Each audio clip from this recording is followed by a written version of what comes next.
I want to say a huge thank you to my Patreon supporters for suggesting this video topic. Just in case you didn't know, I have recently committed to doing one story every single month that is 100% chosen by my Patreon supporters. This story comes courtesy of Mark Vader and has been voted for by you, the patrons. So shout out Mark and shout out the patrons one time. And I've also just announced the story suggestion thread for August has just opened if anybody wants to get their recommendations in for next month's story. So if you want to have your say on what videos I cover on this channel so that I'm always doing something you're interested in, head on over to patreon.com/traplordross and give your 2 cents. Your support means the world to me, and it means that in the long run I can ensure that this channel is for you, by you, a FUBU ting. And it also means a huge amount to me to know that you guys are showing that support and giving me the confidence that I can be here making these videos as long as possible. We're gonna do it till the wheels fall off, baby. I hope the wheels don't fall off. And of course, if you are already a patron of this channel, make sure you stay to the end of this video for a very special surprise. I can't wait for you guys to see it. But anyway, without further ado, let's get into the video.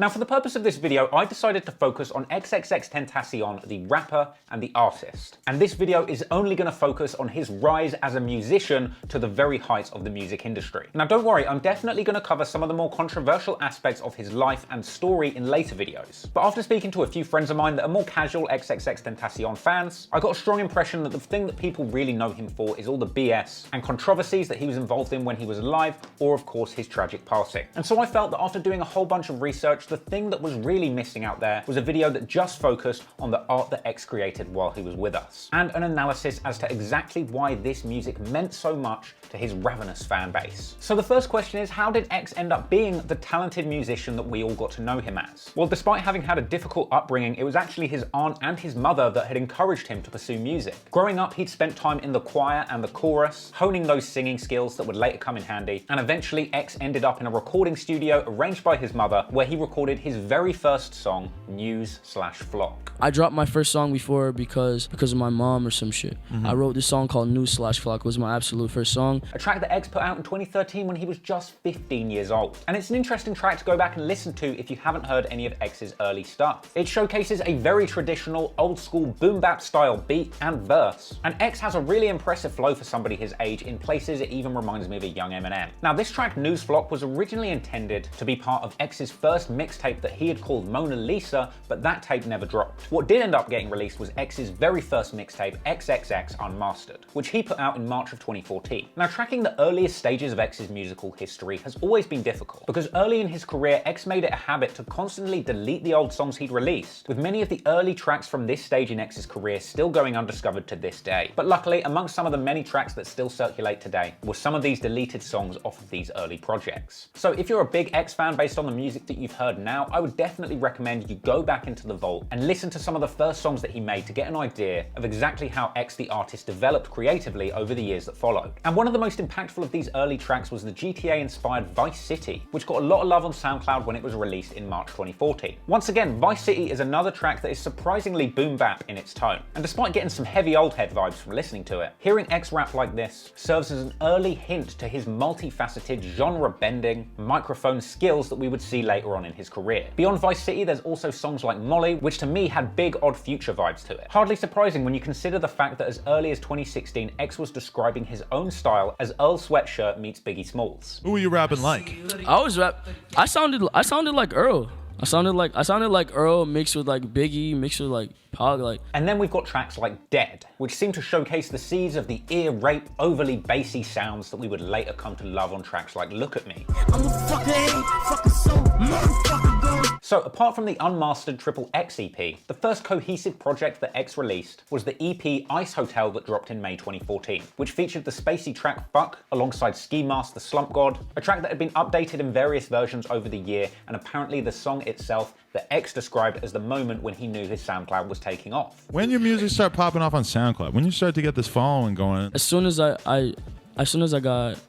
we dropped Fuck. X followed up Ice Hotel with his next EP called The Fall in November 2014. This was a 5-track project which he described on Twitter as the idolization of depression. Now, this was a much more singing-based and emotional affair that sounded a lot more like Adele Tentacion than X. X, and a very surprising departure from all of the boom bap old head type songs that we had heard up until this point. Though it's worth mentioning that the tracks White Girl and Fuck a Bitch Face are much closer to the grungy party anthems that we would later come to expect from X. In fact, with this in mind, it's easy to understand why so many people have struggled to get into X's music, because X had a range like nobody else in the rap game, and he actually described himself as having no genre at all when he was interviewed on No Jumper. The versatility, I have no genre. Like you'll probably see me drop a fucking song with a country singer. Now, X followed up the fall with another sad and heartbreaking EP called Rare in December 2014. The 3-track project features songs that have been described as some of the darkest of X's career, including the popular interlude A Message to Tina Belcher, which saw X putting all of his depressing and suicidal thoughts into a monologue over a spooky string riff and layers of ambient vocals. And he continued to follow up these deep, introspective glimpses inside of his own head with his next project, Heartbreak Hotel, releasing in February 2015. That project had the Teeth interlude, an apparent track about X's breakup that was supposed to serve as a direct sequel to A Message to Tina Belcher, a track which X since went on to delete. And that project included another depressing suicidal anthem called Skin. You know, just in the unlikely case that you still had anything to live for after listening to X's music. But if anything, I found something really interesting having gone back and listened to all of X's music in chronological order. Because where his solo music begins to resemble a dark cloud of depressing emo rap tracks, fortunately on the other side of things, he continued to collaborate with his bestest buddy, Ski Mask the Slump God, who he'd met in Juvie of all places. And as X's career goes on, all the jump up, lit, party, mosh, trap bangers begins to live on the collaborative projects that he does with Ski and the members only clique that they form, whereas his solo music remains very introspective, emotional, and non-traditional in hip-hop terms. And it's probably for this reason that so many people have gotten the wrong idea about X having listened to only a few of his songs. And so in 2015, X drops a collaborative mixtape with Ski Mask called The Nobodies, following that up with the arguably more important Members Only Volume 1 in April 2015. And while the Members Only crew started out with just the two of them, over time more members joined and they dropped the excellent sequel, Members Only Volume 2, in October of 2015. But meanwhile, on the solo front, X's career is going to overdrive and he's dropping music like nobody's business. In May 2015, in response to the tragic killing of Michael Brown, X releases the song Riot. In November, he dropped the fan favorite song I Love It When They Run with Ski Mask and Young Bands that was intended to live on a since canned project called It Will All Be Over Soon, which included a number of tracks which eventually found other projects to live on. Some songs were pushed over onto an EP called Kids, which was also cancelled, and other songs were pushed onto a project called It Wasn't Enough, an EP released in March 2016. It Wasn't Enough featured the popular track I Spoke to the Devil in Miami and He Said Everything Would Be Fine, and the track I Love My Click Like Kanye West, which is more of a jump up banger, a welcome relief on what is yet another very depressing X project. But fortunately for X, he would have something to cheer him up along the way, because on December the 30th, 2015, the producer of one of his tracks called Rojas would upload a song they made together called Look At Me to SoundCloud, and it would be that song that would end up changing their lives forever.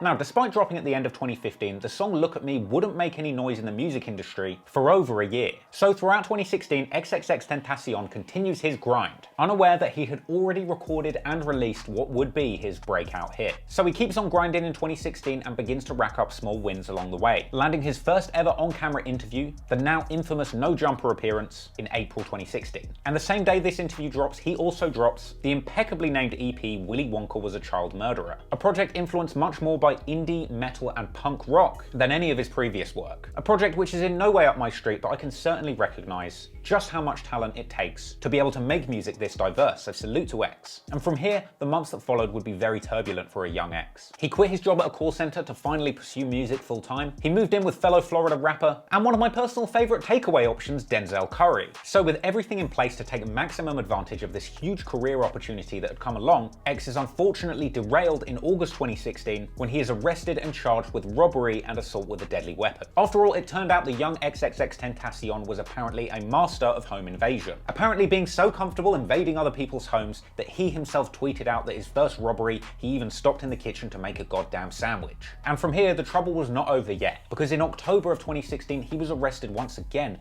this time on charges of false imprisonment and aggravated battery of his girlfriend. And unfortunately, there would not be any bail right away. X would go straight to jail, no passing go and no collecting 200 clout tokens. And in jail, he would sit until March 26, 2017, when he was eventually released on bail. But the thing is, whilst he was sat there in jail, his music was picking up steam in a big way. He had the likes of ASAP Rocky co-signing him on an Instagram live, where Rocky was wearing sunglasses I can only assume he got out of a Christmas cracker. Do I fuck with XXX? King can't keep my dick in my pants. Yeah, my bitch don't want me no more.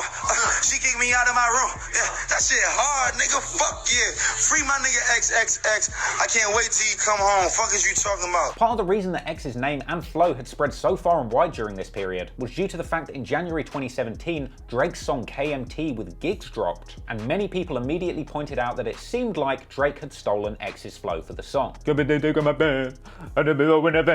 That one. Now, once again, I'm not going to get into any of that drama, and I've already made an extended video about the Drake and X feud that stemmed from their flow stealing accusations and ended in wild conspiracy theories about who was responsible for X's passing, so go and check that out if you haven't. But anyway, off the back of these Drake comparisons, it would turn out that having the biggest artist in the world bite your style tends to have the secondary effect of shedding a lot of extra light onto your music. And so off of the back of the KMT comparisons, X's song Look At Me begins to gain some traction. On February 25th, 2017, it debuted on the Billboard charts at number 94, and by April the 22nd, it had peaked at a whopping number 34. Not bad for a new artist. So X finally gets himself out of jail after pleading no contest to the home invasion charges, and he immediately hits the road to take full advantage of this clout-based opportunity. First off, he heads to local Miami radio station 103.5 The Beat and immediately disses Drake for stealing his flow. He also drops a brand new song called Slipknot, and he begins to play much larger concerts with his newfound fame and freedom. Kicking off on April the 7th with a surprise comeback show in Miami, which quickly turns into a riot and has to be shut down by the cops. Everybody be cooperative so we can get this shit going. We gotta get the mixer on so we can fucking turn the fuck up. You're not turning up, you're leaving now. Now. You will take everybody out the door now.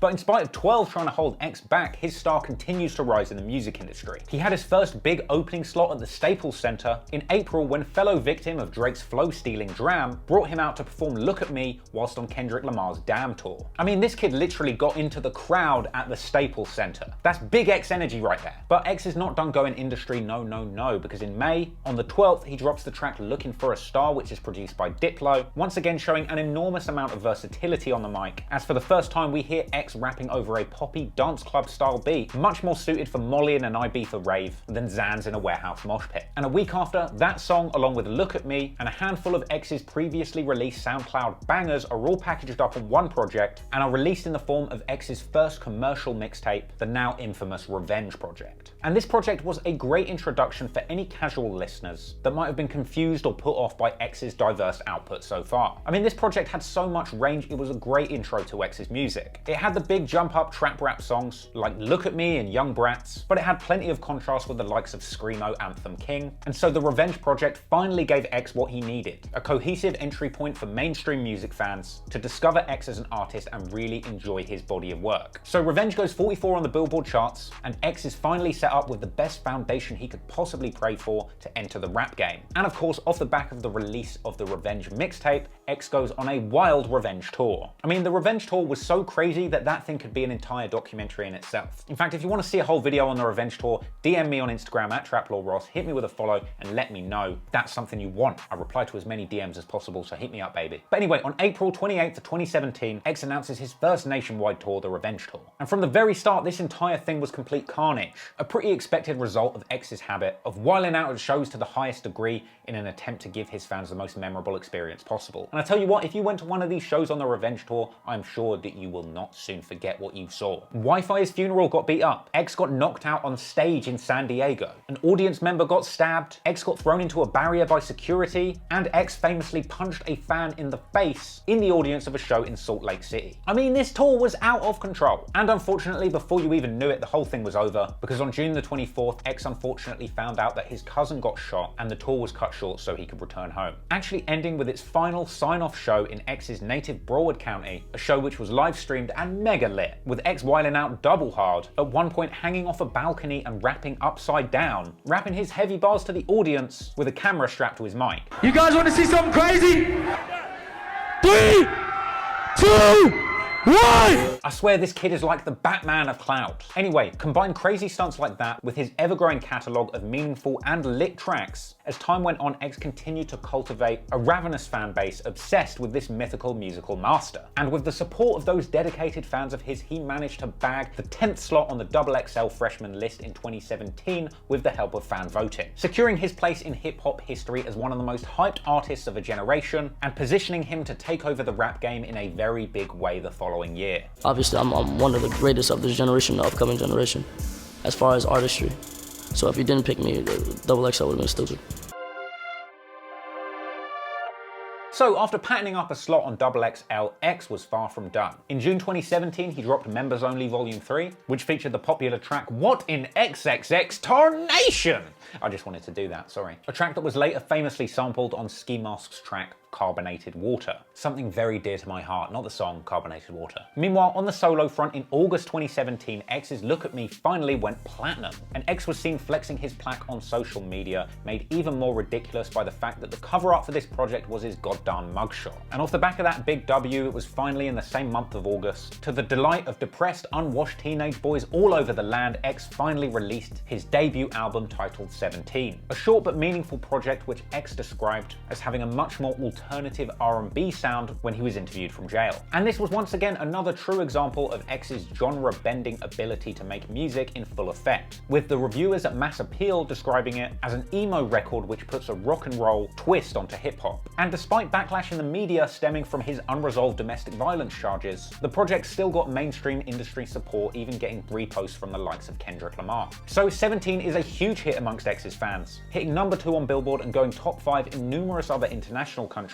including Norway, where it even went #1. 17 sold 87k first week, and 7 songs from the project hit Billboard charts themselves. Joycelyn Flores, a controversial song about a young woman who flew out to meet X and killed herself on the trip, went 31 at the time, eventually going double platinum and peaking at #19 after his death. The banger Fuck Love with Trippie Redd ended up going #41 on Billboard, and after X passed, it rose even further to 21 and eventually went double platinum. Fuck Love also ended up being the most streamed song on SoundCloud at one point, and if you want to know more about that, my boy Marv Beats made an amazing video about it on his YouTube channel, go and check that out. The song Everybody Dies in Their Nightmares hit #54, the track Revenge hit 77 and went gold, Depression and Obsession hit 91, Save Me hit 94, and Carry On landed in at #95. And whilst all this was going on, X had yet another chart hit with the track Roll in Peace that he had appeared on Kodak Black's album, debuting at #53 on Billboard and eventually peaking at #31. I mean, X was truly on a Billboard hot streak at this point, racking up Billboard hits faster than 6ix9ine with a box full of discount red bandanas. And so off of the back of this, X gets even more artistic. In September, finally releasing his first music video ever for the track Look At Me, which he had also co-directed. But the video for Look At Me was essentially a little clickbait and switch, as the majority of this video is not about Look At Me, because around 50 seconds in, Look At Me ends and we transition into a completely different music video for X's earlier song Riot, a performance piece combined with powerful imagery documenting numerous famous incidents of police brutality, and the entire video culminating in a very hard-hitting setup where X tells a black child to hang a white child, with that itself followed by a passionate poetry reading. Perhaps this was not the video that a lot of X fans and observers were expecting, and at the time this seemed like a very confusing move.